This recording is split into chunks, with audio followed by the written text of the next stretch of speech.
नमस्कार, आप देख रहे हैं लाइव टीवी समाचार और मैं हूं आपके साथ प्रियंका। आइए नजर डालते हैं आज की खास खबर पर। केंद्रीय रक्षा मंत्री अजय भट्ट ने कहा कि उत्तराखंड के गुमनाम तीर्थों को प्रकाश में लाने के लिए सरकार निरंतर प्रयत्नशील व प्रतिबद्ध है। बिंदु खाता के हाट कालिका मंदिर में हमारे स्टाफ रिपोर्टर रमाकांत से उनकी विशेष बातचीत हुई है। बसा उत्तराखंड प्रकृति की अमूल्य धरोहर है। इस धरोहर में कुमाऊं के प्रवेश द्वार बिंदुखत्ता के आंचल में स्थित हाट कालिका का मंदिर पौराणिक काल से परम पूजनीय है। इन्हें बंगला, विष्णु वनिता, विष्णु शंकर भामिनी, बहुला, वेद माता, महाविष्णु कुशरूपी, महामत्स्या, महाकुर्मा, महावाहा रूपणी, नरसिंह प्रिया, रम्या, वामना, वटु रूपणी सहित अनेक नामों से पुकारा जाता है। आज देवी के इस पावन दरबार में केंद्रीय रक्षा राज्य मंत्री माननीय श्री अजय भट्ट जी ने अपने आराधना के श्रद्धा पुष्प अर्पित किए। आइए मैं सीधे ले चलता हूं आपको उनके सानिध्य में कि उन्होंने क्या कुछ क्षेत्र की सुख, समृद्धि एवं मंगल कामना को लेकर के क्या मां के चरणों में अर्पित किया। सीधे ले चलते हैं। भट्ट जी, आपका बहुत बहुत स्वागत है और आपसे आज यह जानना चाहेंगे कि आज आप विश्व की सर्वश्रेष्ठ शक्ति हाट कालिका माता की जिसका गुणगान शब्दों में नहीं किया जा सकता है, स्कंद पुराण के मानस खंड में जिनकी महिमाएं भरी पड़ी है, ऐसे दरबार में जिस दरबार की ज्योति बिंदुखत्ता में स्थापित है, उस दरबार में पहुंच करके आज आपने अपने आराधना के श्रद्धा पुष्प मां हाट कालिका को समर्पित किए। तो इस अवसर पर स्थानीय जनता के नाम अजय भट्ट जी का क्या रहेगा पैगाम, दो शब्द के रूप में संदेश। मां शक्ति स्वरूपा है और हमेशा पुत्र अगर कोई गलती भी करता है, जिस तरह से माँ उसे माफ करती हैं, वैसे ही माँ का स्वभाव है। पुत्र कुपुत्र हो सकता, माता कभी कुमाता नहीं होती है। हम सबकी रक्षा करने वाली हैं। हमारे रोग, दोष, शोक, संताप इनको हरने वाली हैं और श्रद्धा, भक्ति, ज्ञान वृद्धि करने वाली हैं।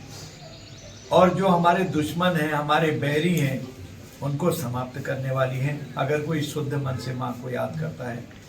जयंती मंगला काली, भद्रकाली, कपालिनी, दुर्गा, क्षमा, शिवा धात्री, स्वाहा स्वधा नमोस्तुते।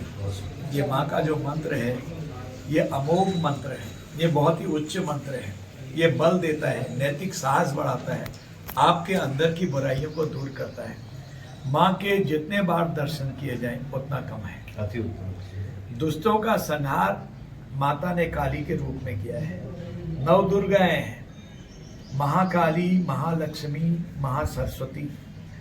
ये जो माताएं हैं, ये अद्भुत शक्तियां हैं। 9 दुर्गे माताएं अद्भुत शक्तियां हैं, माताओं की शक्तिपीठ।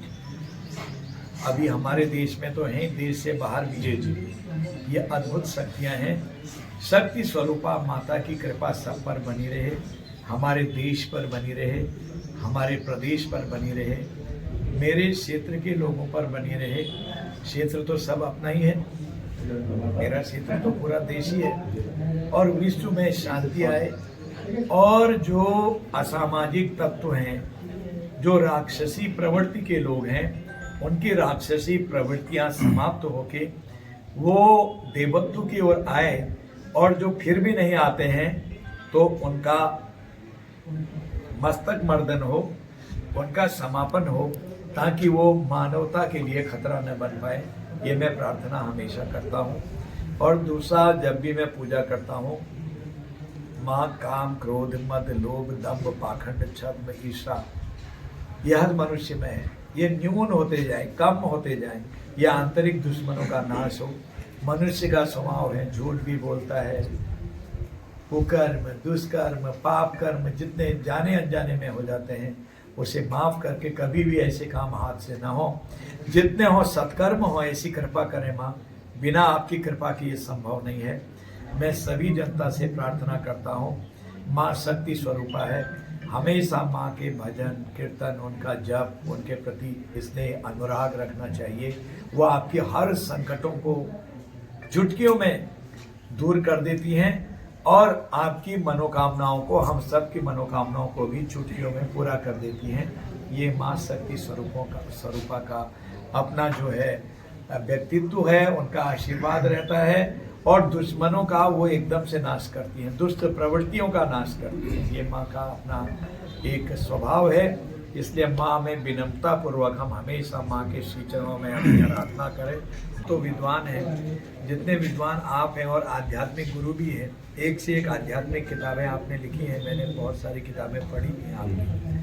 तो आपकी वाणी में सरस्वती माता का वास है। ये तो सब आपका स्नेह है, लेकिन मैं एक चीज और जानना चाहूंगा आपसे इसी बीच में। यह वर्तमान युग राम का युग है और हमारे उत्तराखंड में हम यदि कालीगढ़ से शुरू होते हैं तो महर्षि पुलस्त्य ऋषि की जो भूमि है, रावण के जो दादाजी रहे वो राम से जुड़े रहे, और उत्तर भारत का जो रामेश्वर है घाट पनार के पास, वो भी गुमनामी के साय में है। जिस पाताल भुवनेश्वर का आप जिक्र कर रहे हैं, उस पाताल भुवनेश्वर की खोज भी रामचंद्र जी के पूर्वज राजा ऋतुपर्ण जी ने की थी, और राजा दिलीप की जो गुफा है वो भी रामचंद्र जी के पूर्वज रहे, चंडिका गुफा। तो उन क्षेत्रों के विस्तार के लिए आप अपने स्तर से क्या प्रयास करेंगे, क्या प्रयास करेंगे? हमारी राज्य सरकार इसको करती है जी, और कभी मैं आपके साथ बैठ के इन सारी चीज़ों को लिस्ट बनाऊंगा। मेरी कृपा होगी आपकी, अगर आप एक लिस्ट भेज देंगे इनके बारे में, मैं अपने मुख्यमंत्री जी से भी बात करूंगा। बहुत सुंदर बात आदरणीय भट्ट जी, आपने अपना अमूल्य समय हमें प्रदान किया, आपका बहुत बहुत धन्यवाद। और हम भी इस तरह से कामना करते हैं कि आपका जीवन यशस्वी और मंगलमय रहे और आप हमारे बीच में इसी तरह पहुंचकर अपना स्नेह व आशीर्वाद बनाए रखें। हाट कालिका मैया की जय।